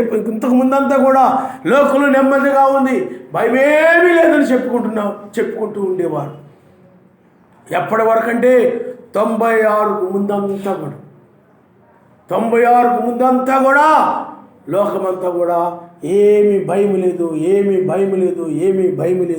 అని చెప్పుకుంటూ ఉండే. కానీ 96 నుండి కనుక మనం చూసినట్లయితే ప్రపంచం దురాత్మకు విడవబడింది. అందుకని 96 నుండి చూడండి, ఎక్కడ చూసినా మనుషులు దయ్యం పెట్టినలా కనపడుతున్నారు. అసూయ, ద్వేషము, క్రోధము, కక్షలు, తన్నుకోటాలు, కొట్టుకోటాలు, చంపుకోటాలు, ఇవి ఎక్కువ, కోపాలు, తాపాలు, ఇవన్నీ ఎక్కువ, గర్వము, ఇవన్నీ ఎక్కువైపోయాయి మనుషుల్లో. అందుకనే పోలీస్ స్టేషన్ సరిపోవటం లేదు, జైళ్ళు సరిపోవటం లేదు. ఏమైపోయినాయి చెప్పండి? పోలీసులు సరిపోవటం లేదు. అలాగే దేశానికి మధ్య వైరం పెరిగిపోయింది. దేశానికి మధ్య కక్షలు పెరిగిపోయాయి. ఒక దేశం గర్వం పెరిగిపోయింది. అందుకనే అక్కడ సైన్యం కూడా పెంచుకుంటూ వస్తూ ఉన్నారు. అసలు గనక ప్రపంచ దేశాలంతట్లో కూడా సమాధానం ఉందనుకోండి, సమాధానం కలిగి ఉండాలనుకోండి, ఏ విరోధములు, పగలు, కక్షలు, ద్వేషాలు, కోపాలు, తాపాలు అవేమీ లేకుండా అందరూ సమాధానంగా ఉండాలనుకోండి, పోలీస్ స్టేషన్లు అవసరం లేదు, పోలీసులు అవసరం లేదు, సైనికులు అవసరం లేదు, యుద్ధ ట్యాంకులు అవసరం లేదు, ఏమీ అవసరం లేదు. రాబోయే 1000 ఏళ్ల పాలన ఆ విధంగా ఉండబోతుంది. ఆయన హల్లెలూయా, హల్లెలూయా. ఓ ప్రజలు ఈనాడు ఈ లోకములో, అంటే ఈ భూమి మీద పేదరికముతోనూ, కష్టాలతోనూ, ఇబ్బందులతోనూ ఈ విధంగా అనేక రేట్లు ఎన్ని పెరిగిపోవడానికి కారణం ఏంటంటే గవర్నమెంట్ దగ్గర ఉన్న డబ్బు ఎక్కువ శాతము ఈ యొక్క రక్షణ కోసం ఖర్చు పెడుతున్నారు, సైనికుల కోసం ఖర్చు పెడుతున్నారు, ఆయుధాల కోసం కొనడం కోసము ఖర్చు పెడతా ఉన్నారు, వాళ్ళు తయారు చేయడం కోసం ఖర్చు పెడతా ఉన్నారు. గవర్నమెంట్ ఈ రక్షణ కోసం ఎక్కువగా ఖర్చు పెట్టడం వలన, ఎక్కువ డబ్బుని దానికి ఖర్చు పెట్టడం వలన ప్రజలకి తక్కువగా ఖర్చు పెడుతున్నారు. అందువల్లనే తక్కువ కేటాయిస్తున్నారు. అందువల్ల రేట్లన్నీ విపరీతంగా ఉంటున్నాయి. అన్ని ప్రజలకు అన్నీ చూడలేకపోతున్నారు, అన్నీ చేయలేకపోతుంది గవర్నమెంట్. ఎందుకంటే డబ్బు ప్రజలకి చక్కగా చేయగలిగినంత డబ్బు ప్రభుత్వం దగ్గర లేదు. అందుకని చాలా ఇబ్బందుల్లో ఉన్నాయి ప్రపంచ దేశాలు. కారణం ఏంటంటే ధనమంతా కూడా రక్షణ కోసం ఖర్చు పెడుతున్నాయి గవర్నమెంట్లంతా. పోటీగా అమెరికా దగ్గర ఉన్నాయంటే మన దగ్గర ఇంకా ఎక్కువ ఉండాలి, అప్పుడే మనం అంటే భయపడతారు. అణుబాంబులు ఎక్కువ ఉంటే మనం అంటే భయపడతారు. మన దగ్గర ఎక్కువ ఉన్నాయంటే, టెక్నాలజీ మన దగ్గర ఎక్కువ ఉందంటే ప్రపంచ దేశాలు భయపడతాయి. అంటే ఇతరులను భయపెట్టడం కోసమే, బెదిరించడం కోసమే ఇతర దేశాలు పక్కనున్న దేశాలు భయపడాలి. మనల్ని చూసి మన మీదకి రాకుండా ఉండాలంటే, మన మీద దాడి చేయకుండా ఉండాలంటే, మనం అంటే భయం ఉండాలంటే ఈ అణు సామర్థ్యం మన దగ్గర ఎక్కువ ఉందనుకోండి, అణ్వాయుధాలు మన దగ్గర ఎక్కువ ఉన్నాయి అనుకోండి, ప్రపంచ దేశాలను కూడా భయపడతాయి. సైనికులు కూడా మన దగ్గర ఎక్కువ ఉన్నారనుకోండి భయపడతారు. టెక్నాలజీ ఎక్కువ ఉందనుకోండి భయపడతారు అని చెప్పి ఒకరిని భయపెట్టడానికి ఒకరు ఆయుధాలు పెంచుకుంటూ పోతూ ఉన్నారు. యుద్ధ ఆయుధాలు పెంచుకుంటూ పోతున్నారు. ఇవి దేనికి అనంటే ప్రపంచ నాశనానికి, లేఖనం యొక్క నెరవేర్పుకే, ముగింపులో ఉన్నామని. ప్రపంచము భయపడవచ్చు. మూడవ ప్రపంచ యుద్ధం, అణుబాంబులు, సైన్యానికి యొక్క బీభత్సాలకి, లేకపోతే రకరకాల దాడులకి, వాటికి వీటికి ప్రపంచం భయపడవచ్చు. భక్తిహీనులు భయపడవచ్చు, మత్స్యా సంఘాలను భయపడవచ్చు, రోమన్ క్యాథలిక్ సంఘాలు భయపడవచ్చు. ఏమైందో ఏంటో ఏమండి, పెంతెకోస్తు సంఘాలు భయపడవచ్చు, లూథరన్ సంఘాలు భయపడవచ్చు, బాప్టిస్ట్ సంఘాలు భయపడవచ్చు. అవన్నీ కూడా భక్తిహీనమైన సంఘాలు. ఈ సంఘాలన్నీ భయపడవచ్చు, ఈ లోకమంతా భయపడవచ్చు, అన్ని జనులు భయపడవచ్చు. కానీ ఈనాడు మనము ధైర్యంగా ఉన్నాం. ఆయన కారణం ఏమిటంటే మన సొంత నివాసములకు మనము మన సొంత నివాసంలో మనం ప్రవేశిస్తున్నాం. అందుకనే ఇది శిథిలమైపోయే శరీరమును విడిచిపెట్టి శిథిలము కానిది ఒకటి ఉంది. అది 2 కొరింథీయులకు రాసిన పత్రిక 5వ అధ్యాయంలో చెప్పబడతా ఉంది. అది పరలోకము నుండి వచ్చేటువంటి ఆ నివాసము, దీనిపైన ధరించుకోవడం అపేక్షించుకుంటున్నాడు. ఆ నివాసమే మన నివాసం ఏమిటి చెప్పండి? నూతన యెరూషలేము. ఈ శరీరం ఏమైపోతుంది చెప్పండి? నూతన యెరూషలేము అని అంటే ఆ రాజ్యానికి సంబంధించి నీతి, సమాధానం, పరిశుద్ధాత్మ, ఆనందంతో నడిచే శరీరముగా మారిపోతుంది. అప్పుడు ఈ శరీరము ఒక నూతన యెరూషలేముగా ఉంటుంది. ఇది ఆయన యొక్క. అందుకని నా బైబిల్లో మనం చూస్తే మీరే నా ఆలయమై ఉన్నారని ఉంది. మీరే నా ఆలయమై ఉన్నారు. అదే బైబిల్లో ప్రకటన గ్రంథంలో చూసినట్లయితే ఆయన వధువే నూతన యెరూషలేము అని ఉంది. మీరే నా నూతన యెరూషలేమై ఉన్నారు. ఈ శరీరం ఏమైనా చెప్పండి? నూతన యెరూషలేము. అంటే దానికి నాశనం లేదు ఇక. అది మన నివాసము. ఇది శిథిలము కాదు ఇక. ఆ యెరూషలేముకి ఇంకేమి లేదు చెప్పండి? నూతన యెరూషలేముకి శిథిలము అవ్వదు, నాశనం అవ్వదు. అందువల్ల నాశనము కానటువంటి ఆ నివాసములోనికి మనము, ఆ ఆలయములోనికి, ఆ నివాసములోనికి మనము ప్రవేశిస్తున్నాం. ఆయన హల్లెలూయా. కాబట్టి నువ్వేమై ఉన్నావంటే ఆయన యొక్క నూతన యెరూషలేమై ఉన్నావు. ఆయన నీలో నివసిస్తూ ఉన్నాడు. అందుకనే నీలో ఆయన ఉన్నాడంటే, షాలేము రాజు ఉన్నాడంటే, నీ జీవితంలో, నీ హృదయంలో నీవు షాలేము రాజు యొక్క నివాసముగా నీవు ఉన్నావంటే అప్పుడు ఈ శరీరం ఏమవుతానంటే నీతి, సమాధానం, పరిశుద్ధాత్మ ఆనందముగా ఉంటుంది. అందుకని పరిశుద్ధాత్మ ఇప్పుడు నీ హృదయములో, లేకపోతే వివేకు నక్షత్రంగా షాలేము రాజు సమాధానకర్త నీ హృదయంలో ఉన్నప్పుడు నీ శరీరం ఏమైంది? నీవేమై ఉంటావనండి? నీతి, సమాధానము, పరిశుద్ధాత్మ ఆనందమై ఉంటావు. ఈ శరీరాన్ని ఏలేదు ఎవరు చెప్పండి? అప్పుడు రాజు నీ హృదయంలో ఉన్నాడు. ఆ రాజు షాలేము రాజు. ఆ షాలేము రాజు ఆ పట్టణములో ఉన్నప్పుడు ఆ పట్టణంలో నీతి, సమాధానం, పరిశుద్ధాత్మ ఆనందం ఎలా ఉందో అలాగే ఆ షాలేము రాజు నీలో ఉన్నప్పుడు కూడా నీవు ఈ శరీరము కూడా, ఆ శరీరం అనే పట్టణము కూడా నీతి, సమాధానము, పరిశుద్ధాత్మ ఆనందంతో నడుస్తూ ఉంటుంది శరీరం. ఆయన హల్లెలూయా. అతి అవయవాలు కలిగిన శరీరం ఇది. నీతి కలిగిన శరీర అవయవాలు, సమాధానం కలిగిన అవయవాలు, పరిశుద్ధాత్మ ఆనందించే అవయవాలు, అట్టి శరీరం ఇది. ఆయన నామమున హల్లెలూయా. అందుకనే నీవే ఆయన ఆలయము అనగా నూతన యెరూషలేము, నీ రాజు నీలోనే ఉన్నాడు. ఆయన నామమున హల్లెలూయా. కాబట్టి పిల్లారా, ఇప్పుడు నీవు ధైర్యముగా ఉంటావు. మనకు భయం లేదు. లోకం మీదకి ఏదైనా రాని, ఏమైనా అని, ఏదైనా జరగని. ఎందుకనంటే మనల్ని ఆయన తప్పించడానికి వచ్చాడు కాబట్టి, మనల్ని ఆయన తప్పించడానికి వచ్చాడు కాబట్టి ఆ మూడవ ప్రపంచ యుద్ధము నుండి, ఆ శ్రమకాలము నుండి, ఆ ఉగ్రత నుండి, ఆ 3.5 సంవత్సరం జరిగే భయంకరమైనటువంటి ఆ బీభత్సము నుండి తప్పించడానికి వచ్చినందుకు మనకు ధైర్యము కలిగి ఉన్నాం. మిగతా వాళ్ళకి అది లేదు. మనకు ఒక ఆదరణ ఉంది. చూడండి, మీకు ఒక ఆదరణ కలిగినట్లు అంటాడు. అందుకనే మనము 3 రకాలుగా మనం ఆదరించబడుతున్నాం. మీరు చూడండి ఒకసారి 1వ దశలు రాసిన పత్రిక, ఆర్భాటము, ప్రధానతో శబ్దము, పూరధ్వని. చూడమ్మా,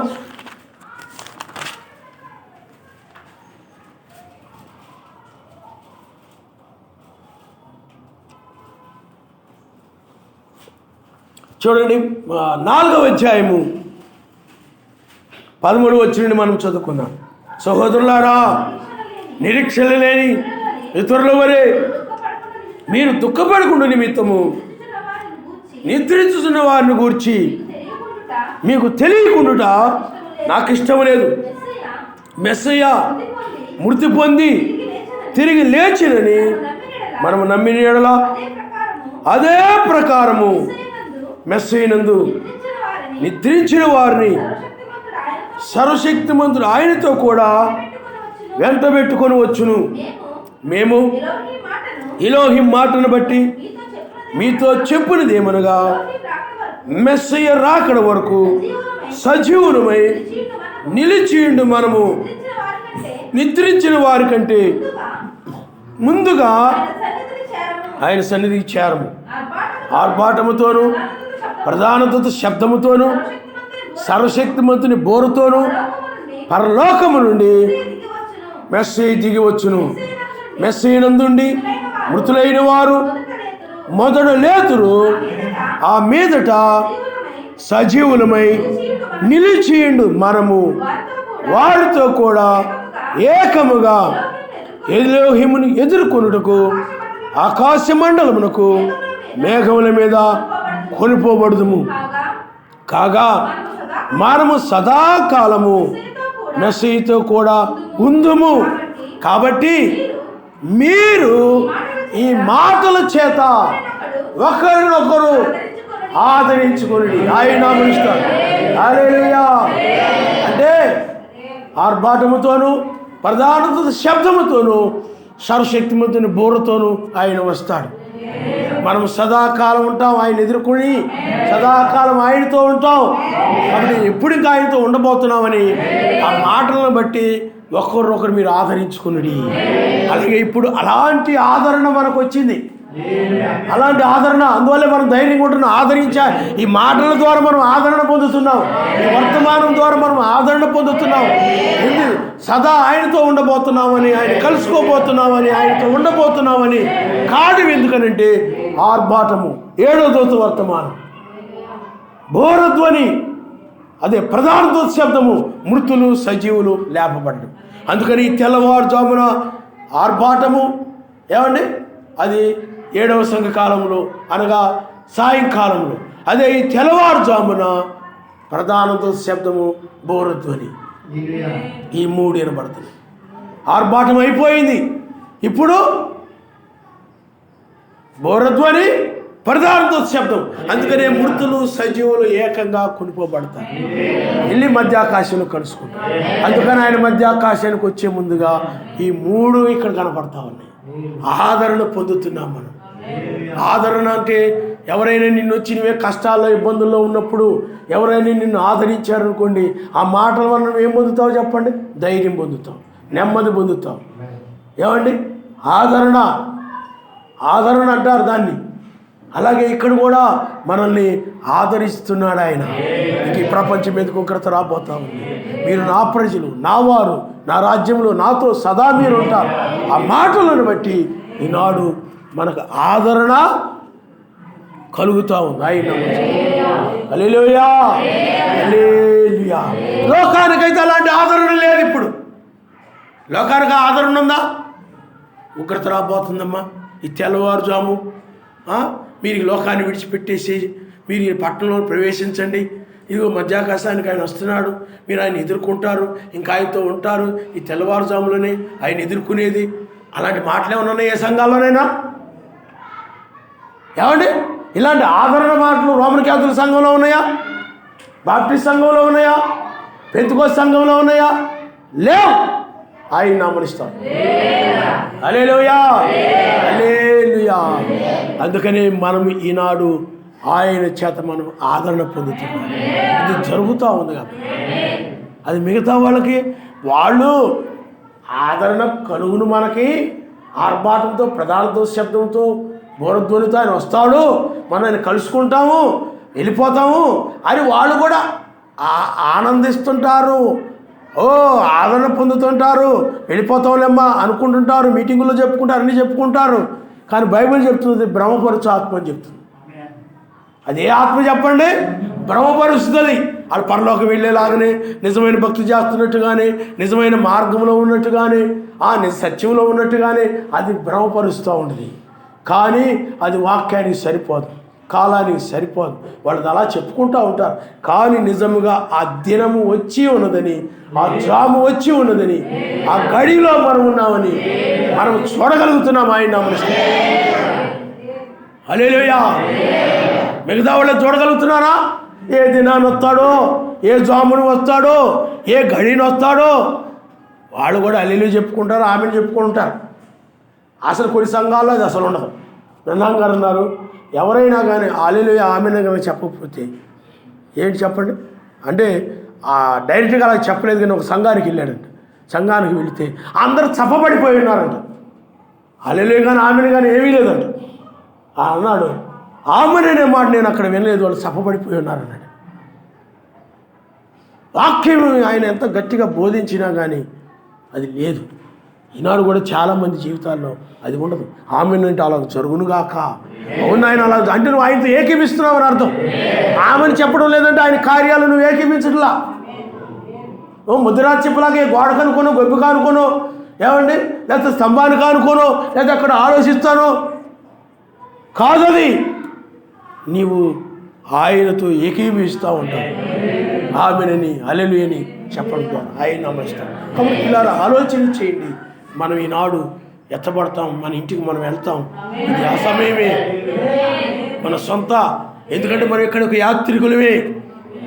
యాత్రికుడు లోకంలో ఏది కూడా తనదని అనుకోడు.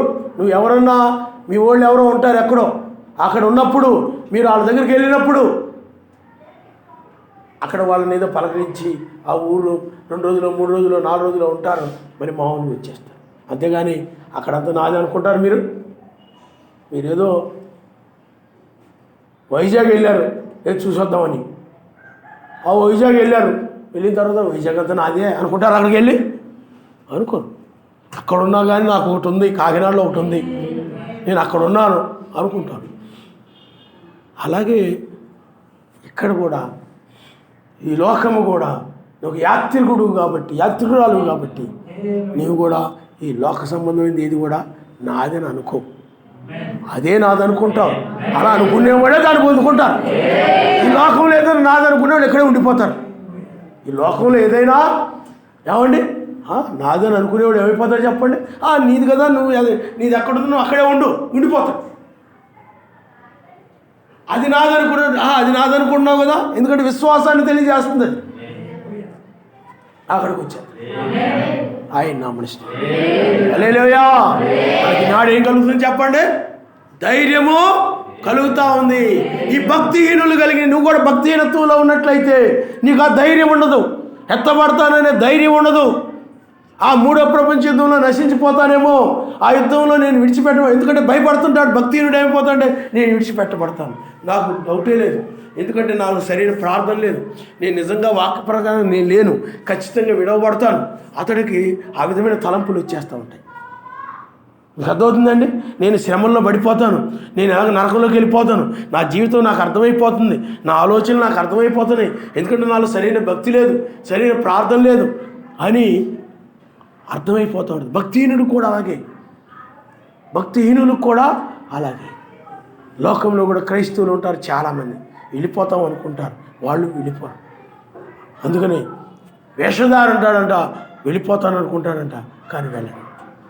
అవిశ్వాసికి తెలుసు అంట, నేను అవిశ్వాసిని, నశించిపోతాను.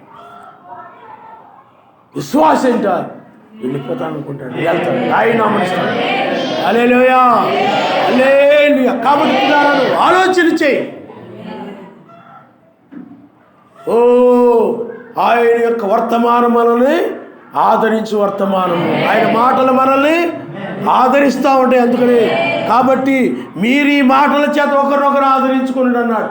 అవి ఏ మాటలు? అవి మెస్సీ యొక్క మాటలు, ఆయన రాకడకు సంబంధించిన మాటలు.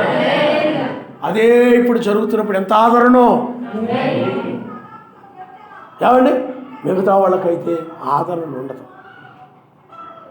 కాబట్టి పిల్లరా, లోకమైనట్లయితే యుద్ధాలకు భయపడతా ఉంది. క్రైస్తవ దేశాలు, అవన్నీ దేశాలు కూడా భయపడతా ఉన్నాయి.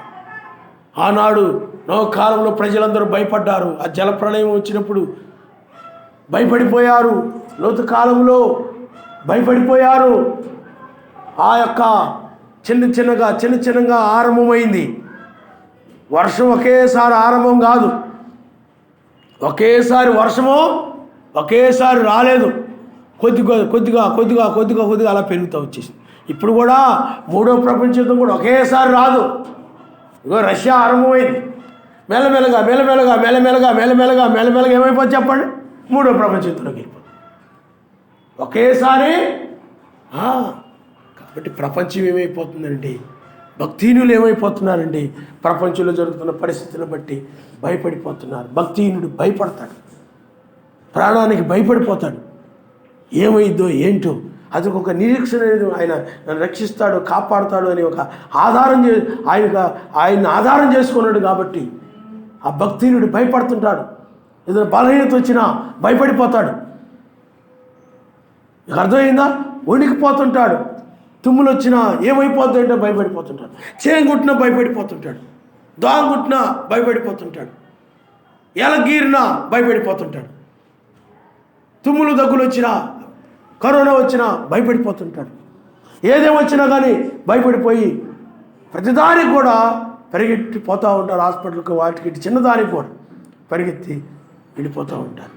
పిల్లారా, నీవు ఆయన్ని ఆధారం చేసుకుని ఉన్నావు కనుక భయపడవలసిన పని ఆయన. హల్లెలూయా. నేను సేవించున్నవాడు సజీవుడు. 2000 సంవత్సరాల క్రితం ఆయన మృతి నొందాడు, మరలా ఇప్పుడు తిరిగి వచ్చాడు, నన్ను పైకి రమ్మని లేపుతూ ఉన్నాడు. ఆయన నామనిష్టం. హల్లెలూయా. అందువల్ల ఇది ఏ స్వరం చెప్పండి? ఆయన స్వరం. ఇది ఆయన యొక్క స్వరం. అందుకనే ఆర్భాటము 7వ దూత వర్తమానం. ఇక్కడ మరలా ఇది ఏ వర్తమానం అంటే, వేకొచ్చుకు వర్తమానం అంటే నిద్ర మేలుకొల్పు వర్తమానం. మృతుల్ని సజీవుల్ని నిద్ర మేలుకొల్పేటువంటి వర్తమానం. అదే బోరధ్వని ప్రధానత శబ్దము ఈ వర్తమానం ఇది. అందుకనే అక్కడ ఎలాగైతే ఆ వర్తమానం బోధించడానికి ఆ వర్తమానికులు ఉన్నారో, ఇప్పుడు కూడా ఈ వర్తమానం బోధించడానికి ఒక వర్తమానికుడు ఉంటాడు. ఆయన నామనిస్తాడు. ఆ వర్తమానం లేకుండా వర్తమానికుడు లేకుండా స్వరం ఎలా వినపడదు చెప్పండి? అందుకనే ఆయన భూమి మీదకి రాడు, కానీ ఆయన స్వరములు భూమి మీదకి వస్తాయి. ఆయన నామనిస్తాడు. హల్లెలూయా. ఆయన స్వరము ఆ 7వ దూత ఎవరు చెప్పండి? ఆయన స్వరం. ఇప్పుడు కూడా ఇది ఎవరు చెప్పండి? ఆయన స్వరము, ఆయన యొక్క స్వరము. ఆ స్వరము ఆయనే, ఆయన నమస్తే. హల్లెలూయా. కాబట్టి లోకము దేనికి భయపడతా ఉందో, భక్తిహీనులు దేనికి భయపడుతున్నారో అది వారి మీదకి వచ్చును. 3వ ప్రపంచ యుద్ధానికి భయపడతా ఉంది ఇప్పుడు ప్రపంచం. 3వ ప్రపంచ యుద్ధం లోకం మీదకి వచ్చేస్తుంది. మీకు అర్థమైందా? లోకము భయపడతా ఉంది కాబట్టి, భక్తిహీనులు భయపడుతూ ఉన్నారు కాబట్టి వారు దేనికి భయపడుతున్నారు? దాన్ని పొందుకోబోతున్నారు. నీవైనట్లయితే నేను ఉకృతిని తప్పించుకుంటాను, ఈ 3వ ప్రపంచం నా మీదకి రాదు, నేను పై కొనుకోబడతాను, నేను దీని నుండి తప్పించుకుంటాను, శ్రమకాలం నేను తప్పించుకుంటాను అని నువ్వు ధైర్యంగా ఉంటావు. ఆయన నమస్కారం. హల్లెలూయా. హల్లెలూయా. కాబట్టి పిల్లారా, ఆలోచన చేయండి. మనం ఇప్పుడు ఈ తెల్లవారుజామున ఈ వేకువజాము సమయంలో మనం ఎక్కడున్నాం చెప్పండి? ఆయన ఎదుర్కొనేటువంటి సమయంలో మనం. అందుకని నువ్వు నీకు మనసు ఆయన కలుసుకోవాలి, ఆయన చూడాలి, ఆయన దగ్గర వెళ్ళాలనే మనసు మాత్రమే నీకుండాలి. ఆయన నామనిస్తాం. హల్లెలూయా. అందుకని నీవు మారిపోయినప్పుడు, నీ శరీరం మారిపోయినప్పుడు, అంటే నీ శరీరం మాట అంతరంగ పురుషుడు మారిపోయినప్పుడు నీకు వెళ్ళిపోవాలనిపిస్తుంది. ఇంకా ఈ భూ సంబంధం వాటి మీద నీకు మనసు ఉండదు. రెప్పకాకు చూడండి, మారిపోయింది ఆమె. తెల్లవారుజాము వచ్చేటప్పటికి ఏమైపోయింది చెప్పండి? మారిపోయింది. ఎవరి మాట తీసుకోవట్లేదు ఆమె. నేను అడుగుతాను అంటలేదు ఆమె. ఏమండి, మేమందరం ఒక కుటుంబం కదా, మరి అడగాలి కదా. అడగలేదు ఆయన, ఏం అడగలేదు. ఆయన రమ్మన్నప్పుడు వెళ్ళిపోవడం అంతే. ఆయన రమ్మన్నప్పుడు నువ్వేం చేయాలి చెప్పండి? ఎందుకంటే ఆయన సజీవుడు, నిన్ను సృష్టించిన సృష్టికర్త. ఆయన నీ యొక్క భార్య కంటే, భర్త కంటే, పిల్లల కంటే, అందరికంటే ఆయన గొప్పవాడు కాబట్టి, ఆయనే రక్షించేవాడు, శిక్షించేవాడు కాబట్టి ఆయన మాట నువ్వు వినాలి. ఆయన మాట వినకుండా నీవు కనుక లోకంలో మనుషుల మాటలు విన్నట్లయితే నువ్వు శిక్షించబడతావు. శిక్ష వచ్చేస్తుంది నీ మీదకి. ఆ శిక్ష రాకుండా ఉండాలంటే, తప్పించుకోవాలనుకుంటే నువ్వు ఆయన వైపు నీ మనసు ఇచ్చి, ఓ ఎక్కిరమ్మనగానే నేను వస్తాను ఆయన అన్నట్టు రెబ్బ కాలాగని వెళ్ళేదవా అనగానే వెళ్తాను అన్నంతే. ఎక్కిరమ్మనగానే నేను వచ్చేస్తాను ఆయన నామనిస్తాను. హల్లెలూయా.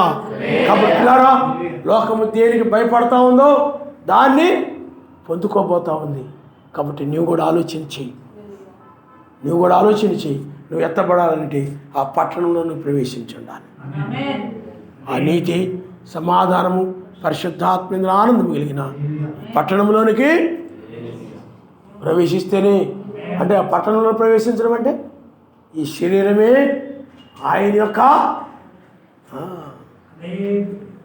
మందిరంగా మారిపోతుంది. అంటే ఒక విధంగా చెప్పాలనంటే ఆయన పట్టణం అనేది మారిపోతుంది. అప్పుడు దీనిలో ఆయన నివాసము చేస్తాం. అందుకనే మనకు ఒక నివాసం ఉన్నదని చెప్పాడు ఆయన. ఇప్పుడు మనం మత్స్యమైన శరీరంలో నివాసం చేస్తున్నాం, కానీ ఇప్పుడు మనం దేనిలో నివాసం చేస్తున్నాం చెప్పండి? నీతి, సమాధానం, పరిశుద్ధాత్మేంద్ర ఆనందంలోనికి రావడమే. నీవు మత్స్యమైన దాని నుండి అమర్త్యమైన నివాసంలోనికి రావడం. ఆయన హల్లెలూయా.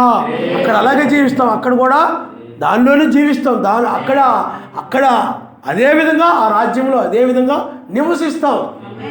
కాబట్టి నువ్వు ఆలోచన చెయ్యి. నీవు ఉగ్రత రాబోతుందంటే భయపడుతున్నావేమో. 3వ ప్రపంచ యుద్ధం అంటే భక్తిహీనులు భయపడుతున్నారు, నువ్వు కూడా భయపడుతున్నావేమో. ఎందుకంటే ఒక దినాన వీటన్నిటి మీద కూడా మనకి సముద్రం దగ్గర కాబట్టి ఎందుకంటే 3 రకాలుగా ఉంటుంది యుద్ధము. 1 భూమి మీద, 2 ఆకాశం నుండి, వాయు ఆకాశం నుండి, 3 సముద్రం మీద నుండి. 3 రకాలుగా వచ్చి దాడులు జరుగుతాయి. 3 రకాలుగా దాడులు జరుగుతాయి. ఇప్పుడు ఇది మనకి సముద్రానికి దగ్గరగా ఉంది. చైనా కానీ పాకిస్తాన్ కానీ యుద్ధానికి వస్తే దగ్గరలోకి వచ్చి యుద్ధాలు చేయొచ్చు. భూమి మీదకి వచ్చి యుద్ధాలు చేయొచ్చు. పైనుండి వచ్చి బాంబులు వదిలిపెట్టి వెళ్ళిపోవచ్చు. యుద్ధ విమానాలు ఉంటాయి, యుద్ధ ట్యాంకర్లు ఉంటాయి. మీకు అర్థమైందా? ఆ సబ్మెరైన్లు అలాంటివి ఉంటాయి.